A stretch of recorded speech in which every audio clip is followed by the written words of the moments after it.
This week in Casual Watch Talk, we discuss the latest limited edition from HODINKEE. G-Shock release a new sports watch. We'll talk about the other watch that went to the moon, and then we talk about what makes an authentic watch. Welcome to Casual Watch Talk. You're joined by Sam and Chris. How have you been, Chris? Excellent. How's it going? Good. You had a great live stream over the weekend.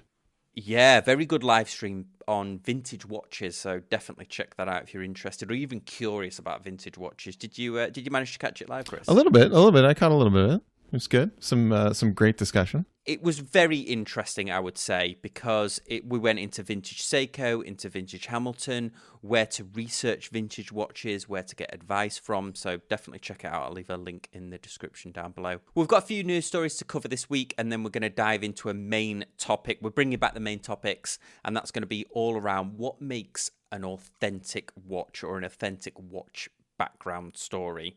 So we'll go from there. But before we kick it off, should we do a wristwatch check, Chris? Do you want to go first? I'm excited.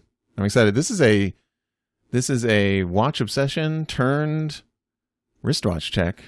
Wow, so this is the first time. Yeah. So I have picked it up. I picked up the Christopher Ward C65 chronograph. If it will focus. It focused before. We'll give it a second for you to insert a picture of it. Yeah, it's beautiful, isn't it? Oh, thank you. So we've both got Christopher Wards in the space of 2 months. All right. So first of all, let's back up a little bit. Little transparency. This is my own money. I purchased this with my own money. I was not sponsored. This is not a sponsorship deal, even though we are both wearing, I believe, Christopher Ward today. Yeah. So had my eye on this one for a while. Longtime listeners of the channel and folks over in the Facebook group will know that this was definitely on my short list. And that 25% off sale, it just got me. It hooked me. I looked at what you had a conversation. We were talking about Christopher Ward last couple of weeks. And I just went back and I said, if that sale is still going on, and that thing was just sitting there calling my name. So first impression, it's absolutely just Sam, when you say it, like it's interesting because you preface it a couple of times. You're like, listen, I don't mean to make this sound this way, but like as far as value for brand, this is I'm over the moon with this. I'm astounded with this because it is a mechanical automatic chronograph, sapphire case back, screw down crown, 150 meter water resistant. The finishing on it is amazing. The shipping from the UK, super fast. So I ordered this watch last Tuesday. Yeah. And I received it on Friday. How are they doing? I don't even know how they, like DHL Express, right?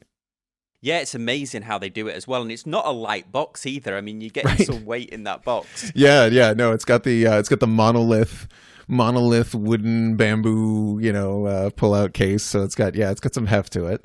I bought it on the bracelet, and I picked up the blue rubber strap because the blue is sort of matches, and I didn't want to do what I did with some other watches where thinking like, oh, I'll pick up the rubber strap later, and then you don't. So got that right out of the way. And I was nervous about setting the bracelet. You had told me it's a pin and collar system. It's similar to Seiko, and it is a pin and collar system, but the collar is in the center of the lug for mine. So you need one of those tools that pushes out the pins was all I really needed. And then I'm halfway through sizing up the bracelet, and I panic because there aren't any half links. So they're all full-size links. They're all the same. And I was like, uh-oh, no half links. What do I do? Luckily, I put it back on my wrist, and it fit snug. And I was thinking like, all right, I'm going to be a little disappointed when it gets warm out and, or I'm working on something. But then I found the micro adjust on the back. I mean, this little guy with like infinite little adjustments. Yeah, because it's about another 5 mil or something adjustment, Yeah. isn't it? Yeah, I think it is. I think it is. Like, because it can go all the way. This is it. It just snaps with the... It can pop all the way. It's tough to see on this, but you can see that gap there that it like opens up. And just I moved it out one click and it went from fitting well to fitting perfectly. Because it is a diver's extension on the clasp, the other good thing they've done with it is it's not massive, because that's the problem, isn't it? And it's not one of those where it's very thin, it expands, but it's very thin. They've done an excellent job with it. It feels like it feels right. It feels more like a micro adjustment than a diver's extension, but it will extend a bunch. And yeah, you're absolutely right. Much more than the typical like pressed folded clasp sort of diver's extension that we're used to, like with the Seiko Turtle, where it just kind of folds out. And so yeah, first impressions are like I'm loving it. I'm loving it. It looks great. I got the wife noticed it, Christine noticed it, and so she was like, "Oh, that's blue. That's nice." I was like, yay. That's all we want. That's all the watch guys want. We just want you to say it looks good. That particular one, when I was interviewing Mike, I think one of the first times, about how proud they were that they've made that design. And yeah, I'm wearing my same Christopher Ward, and I've not taken it off since I've owned it. Now, before, I know people are going to comment, but they're not going to change the name. Right. Like, they're not going to change the name, no, and it's on fine. The dial. If you can't get past it, it's a real shame. Honestly, it's a shame, because this is great value for money watches. Probably the best value Swiss watch I've ever reviewed. I'll be so bold as to say. I think even not on sale. I mean, so like I had, there was someone in our Facebook group just, asked like, was it didn't know it was a mechanical, thought, maybe a Mecha Quartz. And it was like, no, it's like mechanical, but for that price for Swiss, I put it on the time grapher. I tested it last night. I think it's +1. Wow. I'm absolutely like, I'm stoked. So yeah, again, I know it sounds like an ad and it sounds a little gushy, and I'll totally admit it. Yeah, the two of us wearing Christopher Ward watches and purchasing them within a month, maybe 2 months, yeah, I totally know how that looks, but hey, I'm going to give it to them because it's great. I'm totally honeymoon, and we'll talk more about maybe a one watch challenge. So, but we'll talk more about that later in the show. Cool. Well, yeah, no, thanks for sharing that. Well, let's dive into our first news story of the day. And I feel like it's been a while since we've poked fun at HODINKEE, and maybe we shouldn't poke fun at this one, but they've released a new limited edition, of course, completely sold out, another Oris 65. Now, they've done an Oris 65 before. This one is special because it's got its 400 caliber movement in, so their in-house movement. They've taken the date off, which I'm just not down with. But yeah, what do you think of this, Chris? What's funny is, all right, so scroll down. So if you scroll down here,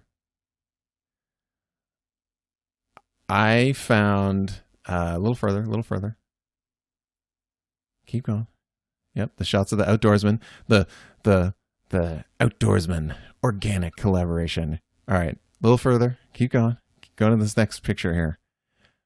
I found this picture somewhat too ironic, right?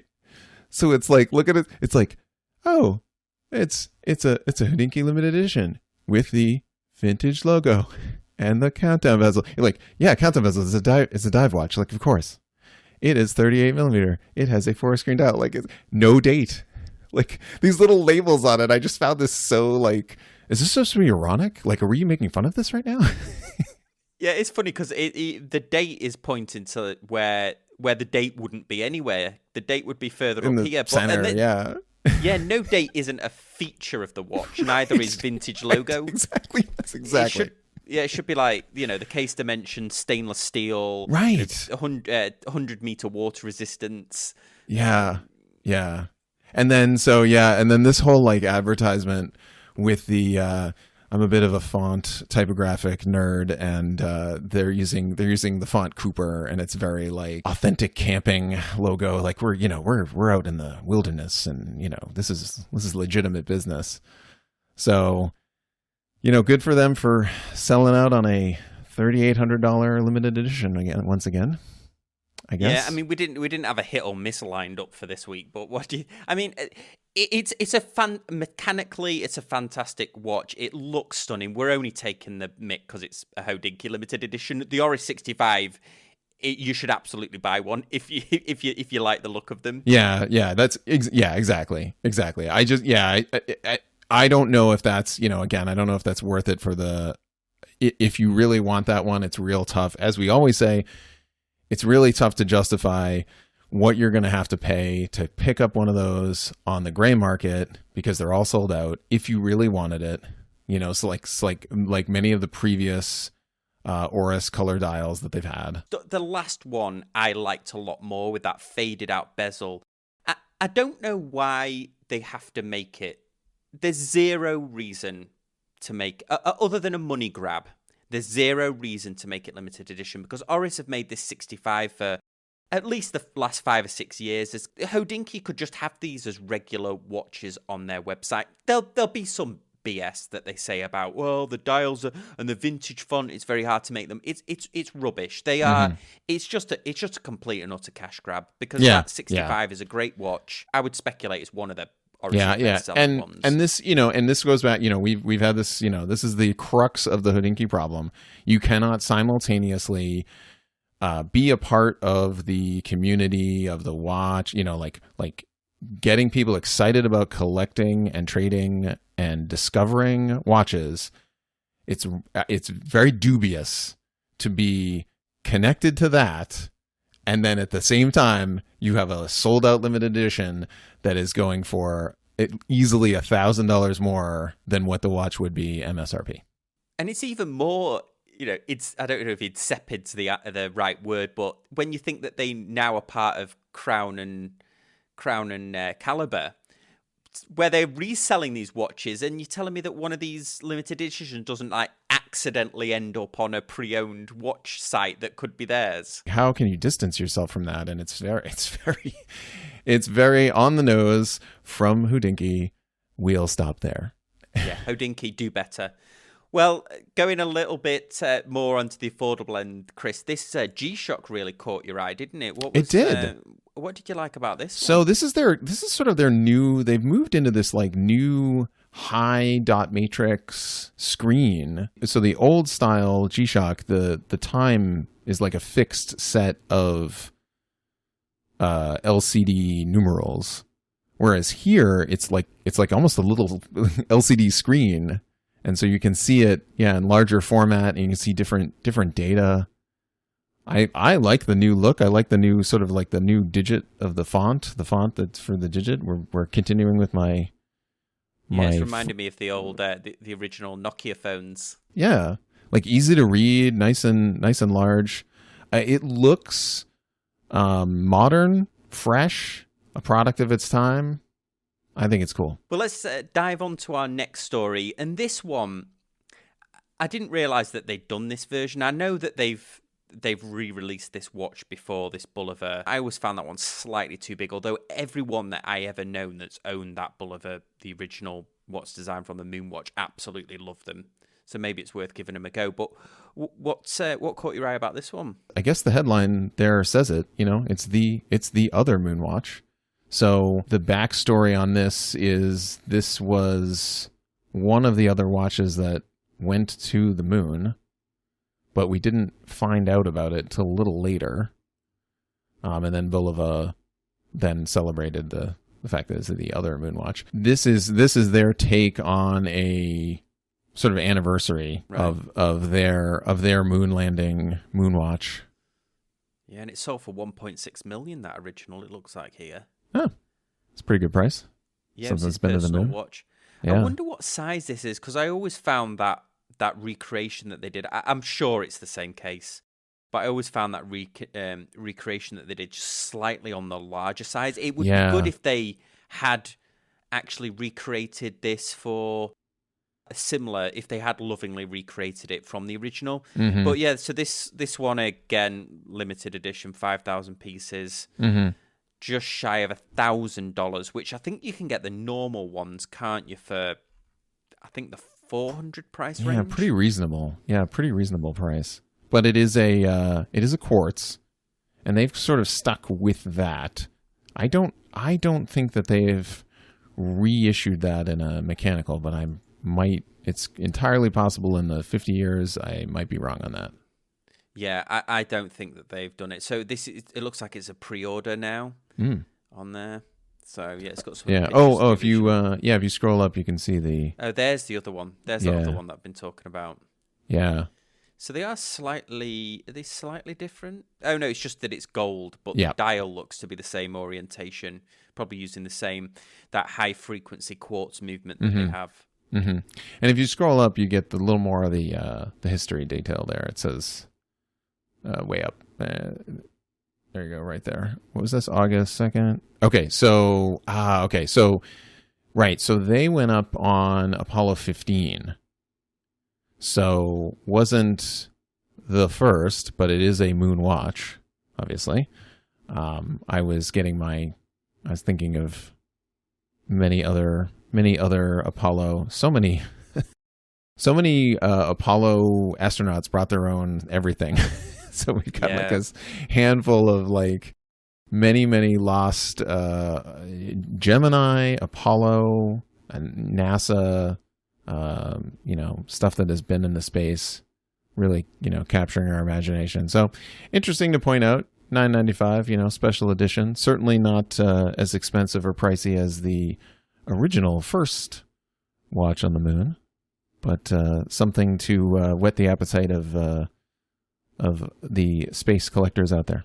We'll dive into our main topic, but before we do that, again, we are sponsored by Chrono 24. If you're interested in selling a watch, they do that great buyer protection. You can store your own watch collection on there as well, which is really cool, and see how your overall collection is trending against the market. That's a really handy feature that they've got. They have a watch scanner tool as well. They also have virtual showrooms. They have the global shipping. They have that great escrow service where the buyer transfers money to you and it stays in escrow, or you transfer money via escrow if you're buying a watch. Great selection of new, used and pre-owned, and also vintage watches as well. So a big thanks to Chrono 24 for again sponsoring the show here. So Chris, you mentioned last year, and you reminded me of this, and I can't believe it was a year ago. I know. But this time last year, we did an important challenge, didn't we? So do you want to take anyone through it that's not familiar? Yeah. So last year, I just checked with the Facebook group, and last year, September, we had a get together in October. So September, we did a one watch challenge, and so easy rules, one wristwatch for a month. And you can change the strap as many times as you want. You can take it off like you would normally take it off. It's not like a Die Hard challenge. Nothing, it's not an Ironman. It's not like the wristwatch Ironman, you gotta swim with it. You gotta swim a mile. You gotta do 20 miles on the bike. No, don't do that.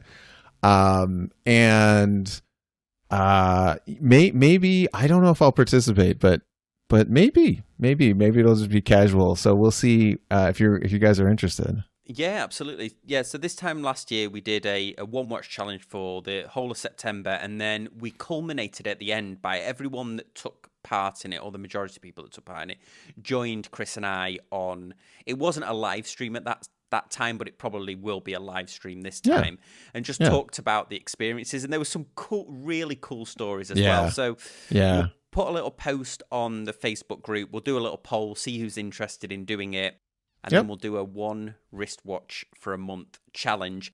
And I think a lot of people got a lot of value out of it. There were some cool stories, but some people it certainly made me rethink about my collection.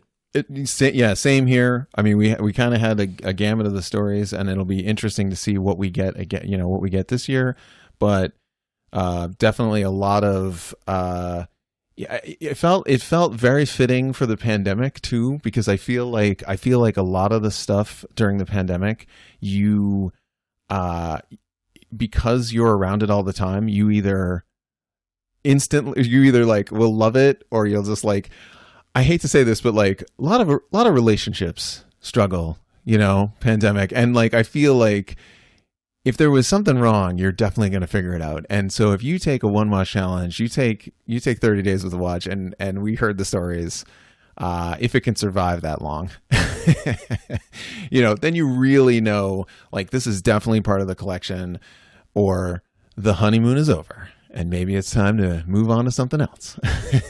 So let us know over on the Facebook group. And now, Chris, we haven't done a main topic for a while, have we? But I think this is a really good one, and this is one that you came up with, wasn't it? Yeah.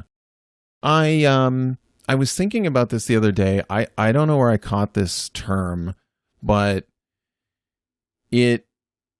what I want to talk about is the authentic experience, is as it relates to watch brands, as it relates to the hobby of watch collecting, as it relates to the use of these tools, and sort of how we, whether it's design, how we feel about them.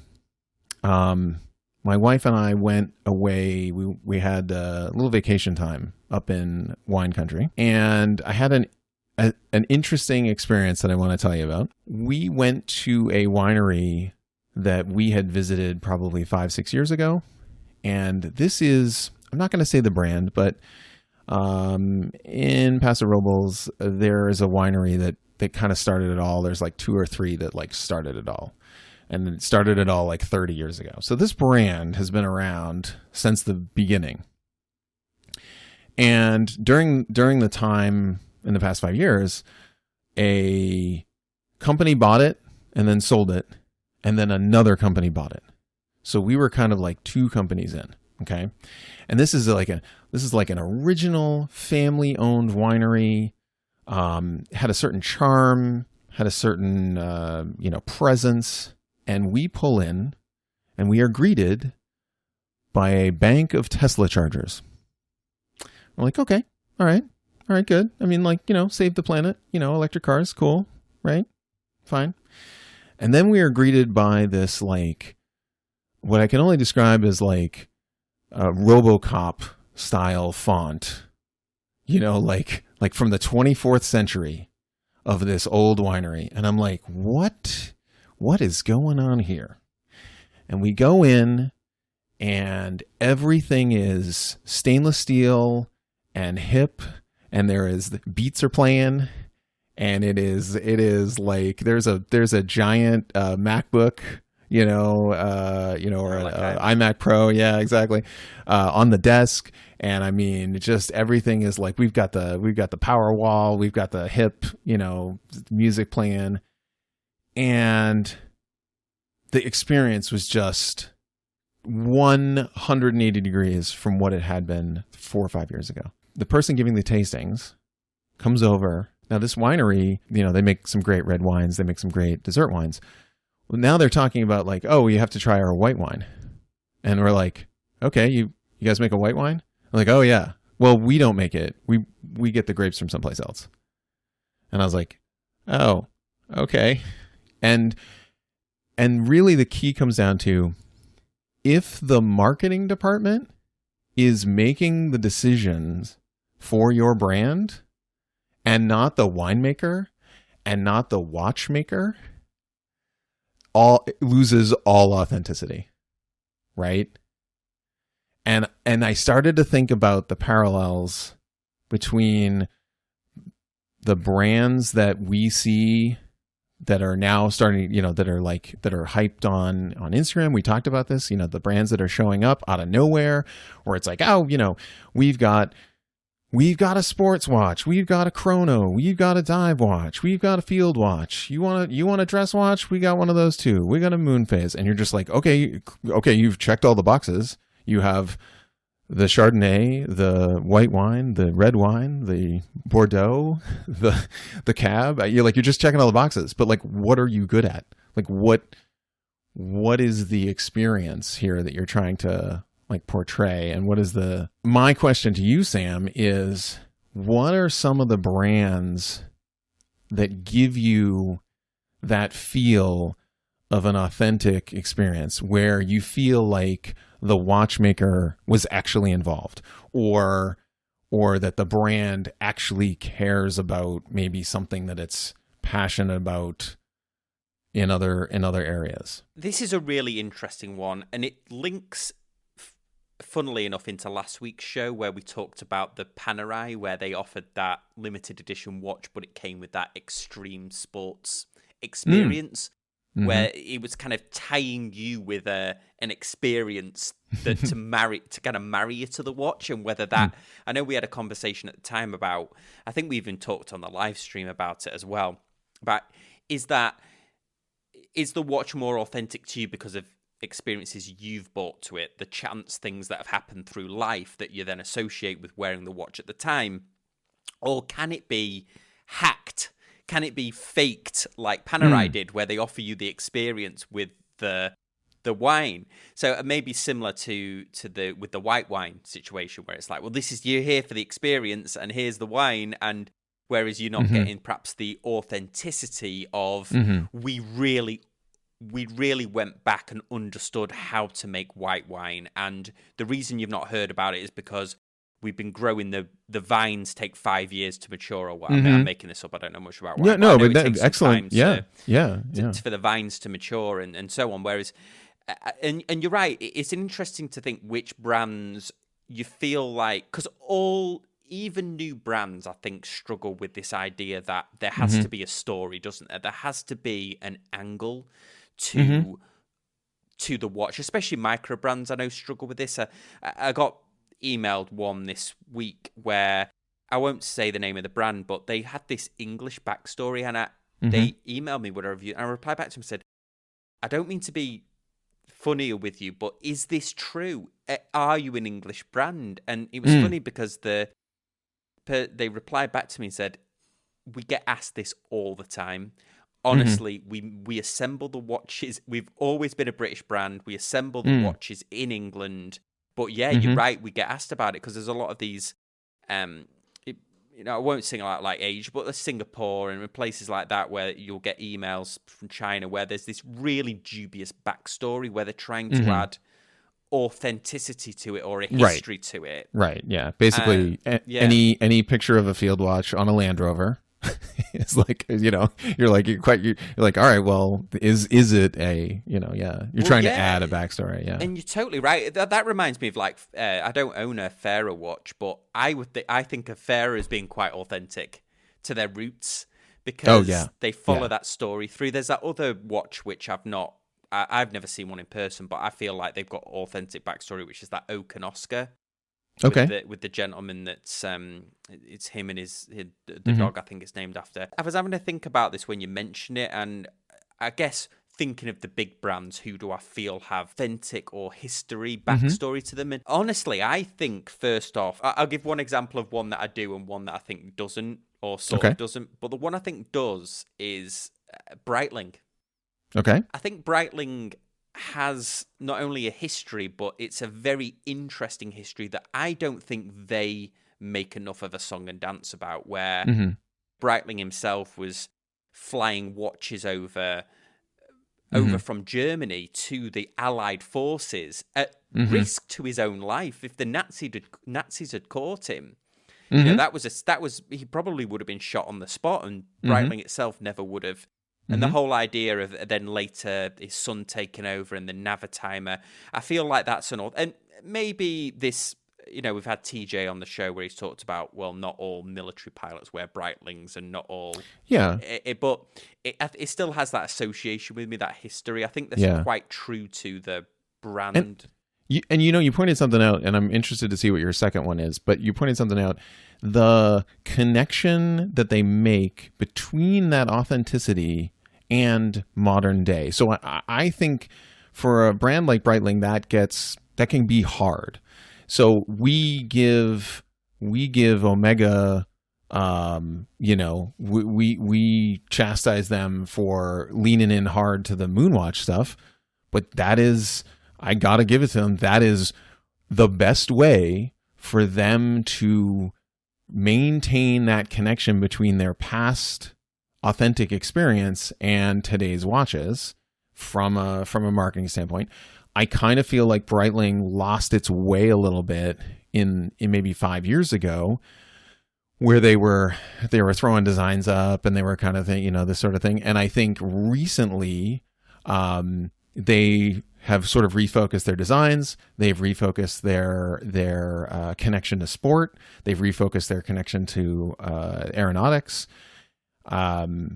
So almost harder for the older brands to do, but they kind of get a pass, like you said, where when you're a new brand, you need that story. I totally agree with you. And my example of one that has a great history, but I feel like that you're probably going to guess which one. So, and I'm talking about Tag, because Tag was made parts for racing cars. I think it's Technologies d'Avant-Garde or something it stands for. Yeah, for the F1, for F1. For the F1 cars. And they bought Hoyer. Now, obviously, there's an argument that they probably bought Hoyer because Hoyer might have gone under. But Hoyer had a lot of that racing history. All of the... HODINKEE actually, to give them a bit of praise, did a great article on the vintage Hoyers. Like the Monaco was a Hoyer watch. The one that Steve McQueen wore was a Hoyer watch. Whereas Tag... I think they're getting it right now because they're putting Hoyer on the brand. But for a long time, I felt that they were very unauthentic in how they were using the history of Hoyer to promote watches that either Hoyer wouldn't have made or they made, especially, my thing with the ridiculous overuse of Steve McQueen's image, where Steve McQueen never wore a Hoyer. The memory of Steve McQueen being kept alive is a fantastic thing, but the way they did it constantly in the marketing, it was almost, and that was based on a film anyway. It wasn't where it went to space or anything. So I feel like, I think Tag are getting it right now. Some of their reeditions, although some of them are way overpriced, but I felt for a long time they were, and all that stuff in the 90s where they were putting Seiko movements in and stuff. I feel like they were inauthentic at that time, the way they used Hoyer. I think they're getting better now. But Chris, is there any, what do you think? What is there a main brand that you think has an authentic history, and then perhaps one that doesn't, like a big brand maybe? So let's play. I'll play devil's advocate a little bit here, and even with a brand that I really like. So let's talk about Bell & Ross. So Bell & Ross is a brand from the 90s, right? And so they have a sort of a design principle, and in order to get established as an authentic tool watch manufacturer, they partnered with Zinn. So that, and a lot of people just kind of say that as like a footnote, where they're like, oh, they partnered with Zinn and they had them build their watches. It's like, no, they did an internship. Those guys were there in the factory doing an internship with Helmut Zinn, and that was a partnership where they were going to spin off and et cetera, et cetera. So add some authenticity to it, but they don't have necessarily like this was the pilot's watch that was worn in this war, or and probably a good thing not to try to celebrate that, but interesting to see how they did it. I can definitely see how someone would look at them, and if you look at a brand like Hoyer, if you look at a brand like Tudor, like Breitling, and then you go over to Bell & Ross, you say, do we put anything into space? Do we have anything on Mount Everest? Are we the fastest? Are we the tallest? This sort of stuff. Maybe not with those experiences, but interesting to see how they've sort of pulled it off as a brand, to kind of make you feel like these are now watches that the French Air Force wear. They're doing special editions for the Air Force. They do a bunch of watches similar to Zinn with the rescue divers, with the helicopter, with the not the Navy, but the National Guard sort of folks. So that's one that's kind of interesting to me to kind of think about. And another one that we should definitely talk about. I think of a new brand that just came up, Veyer. And when you were talking about Breitling making, the movements and this sort of thing, I think one of the best things, and we mentioned this a couple of weeks ago, one of the best things that Veyer could have done is they just did that video where they were just showing like the assembly, where it was just like this no audio video of them like assembling the watches. And I think it super boosted their connection, authentic. Like, look, this is us making these, like this is us we have real watchmakers hand assembling these in the United States. Yes, they're made from these other parts, but we're putting them together here. This kind of thing, to me, makes me feel like, okay, I'm getting something authentic, and I'll tie it down to, I know these guys, like I know the watchmakers are making the decisions as they move through it, as much as everything is like marketing and hype, this sort of thing. But boy, I look at the like 4 or 5 brands that we talked about, and I look at some of these other,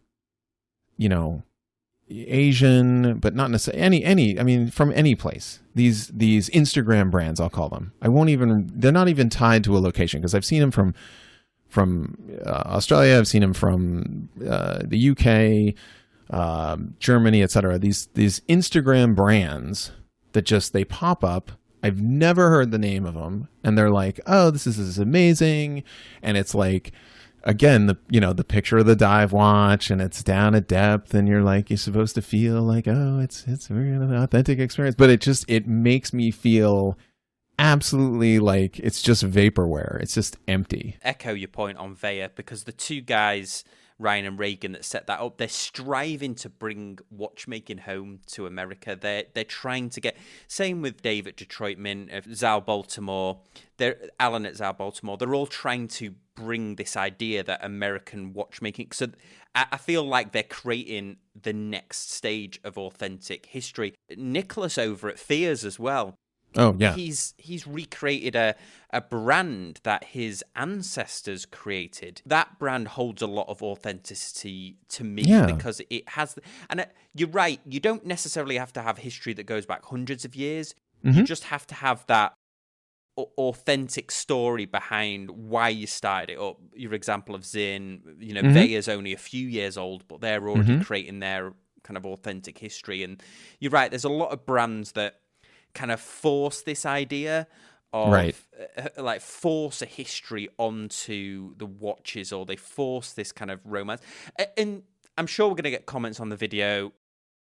Well, I may go, it was a marketing ploy for them to get the watch into space, but the watch was fully tested, and it went there. It did its space thing. And they weren't the only. There wasn't the only company that sent in watches to have. Yeah. There was a couple of people that wanted to manufacture those, and certainly they got the call there. Like I said, for as much guff as we maybe give them to Moonwatch, again with the Moonwatch, it's just because I think maybe that that really validates it. I wonder if. I don't want this to be a recipe for brands to become authentic. Yeah. But I think of I've had an experience, and again, I'm gonna bring it back over to the winery. I had an experience with a winery where it was a small winery, and the winemaker happened to be there. And the winemaker's behind the counter, and we're doing a tasting. And he comes over and he's like, anybody want to try the Tempranillo?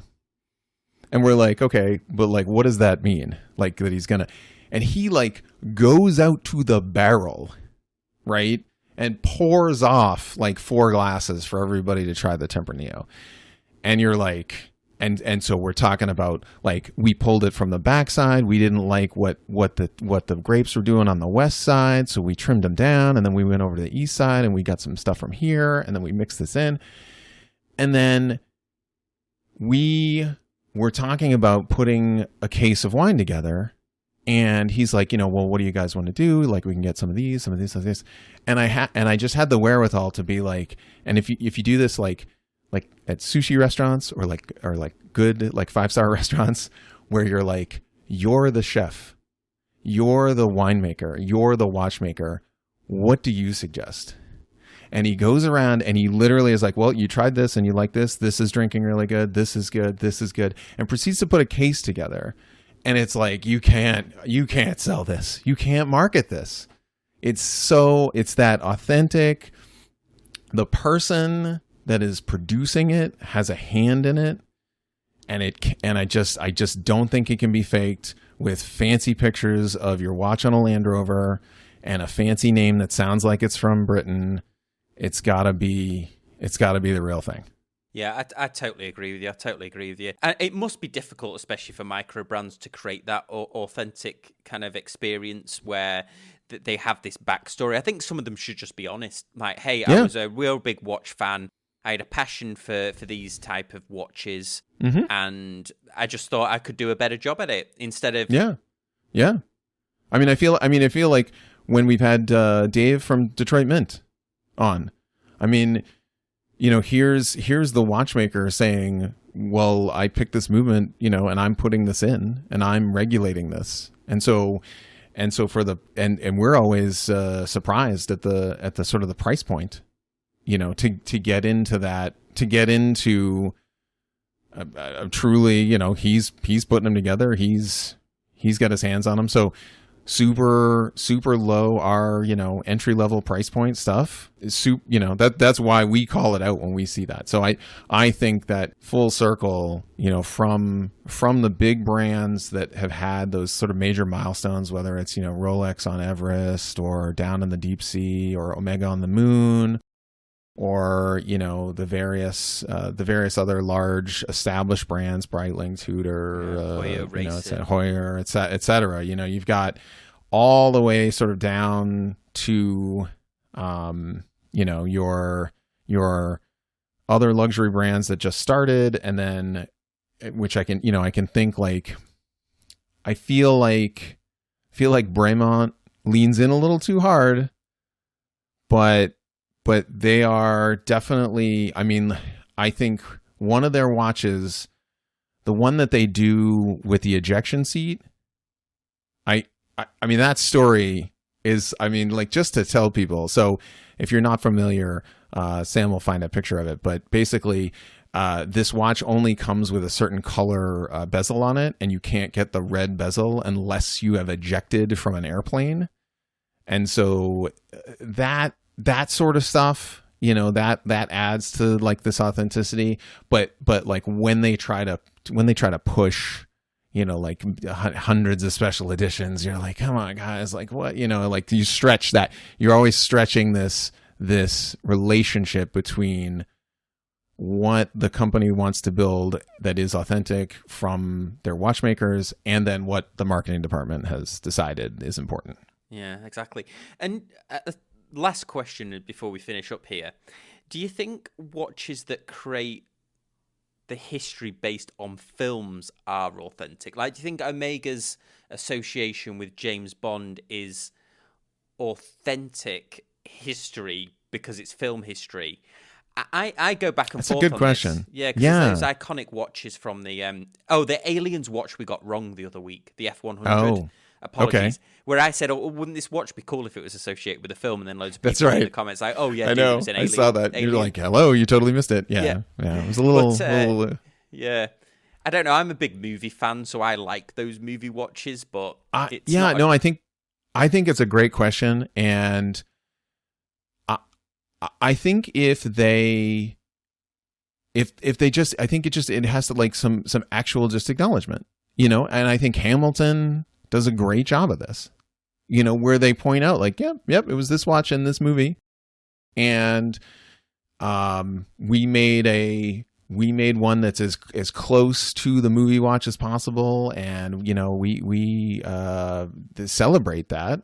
If it almost feels like a shortcut, but I think because it's in sort of pop culture, because it's in everyone's, I think it's, maybe it's a trick. That's a great question for the comments. So definitely, yeah. Do those movie watches sort of skip that and give you an authentic experience, even though they just because they've been in a very, very popular film? Yeah, well, guys, let us know over on the Facebook group or in the comment section down below. This is a much bigger topic. We're just touching on it now. Maybe we can do even longer and maybe get some guests on who've perhaps created watch brands and things like that. But as always, we really appreciate you listening, and we'll see you next time on Casual Watch Talk. Thanks, guys. Bye.